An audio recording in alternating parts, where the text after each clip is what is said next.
சிம்பிளா டேஸ்டியா செய்யக்கூடிய சுண்டல் குழம்பு எப்படி இருக்குன்னு பார்க்கலாமா? அது ஃபர்ஸ்ட்டு வடச்சட்டி வச்சுட்டு தேவையான அளவுக்கு எண்ணெய் ஊத்திக்கங்க. இது கூட 1 ஸ்பூன் அளவுக்கு சீரக சோம்பு, 1/4 ஸ்பூன் அளவுக்கு மிளகு, ஒரு சின்ன துண்டு பட்டை, 3 கிராம்பு, இது கூட 2 பெரிய வெங்காயம் கட் பண்ணி போட்டுக்கலாம். இது கூட 5 பல் பூண்டு, ஒரு சின்ன துண்டு இஞ்சியும் போட்டுட்டு இந்த வெங்காயம் நல்லா வதக்கி விட்டுறலாம்.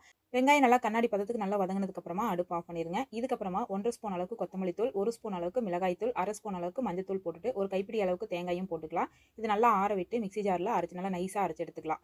குழம்பு வந்து குக்கர்ல தான் வைக்க போறோம். குக்கர்ல வந்து தேவையான அளவுக்கு எண்ணெய் ஊத்திட்டு கொஞ்சமா கடுகு, ஒரு பெரிய வெங்காயத்துல பாதி கட் பண்ணி போட்டுட்டு, ஒரு வரமிளகா, கொஞ்சமா கருவேப்பிலை, 2 தக்காளி கட் பண்ணி போட்டுக்கலாம். தக்காளி நல்லா வதங்கினதுக்கு அப்புறமா கத்திரிக்காய், உருளைக்கிழங்கு, ஊற வச்ச சுண்டலையும் இது கூட போட்டுக்கலாம்.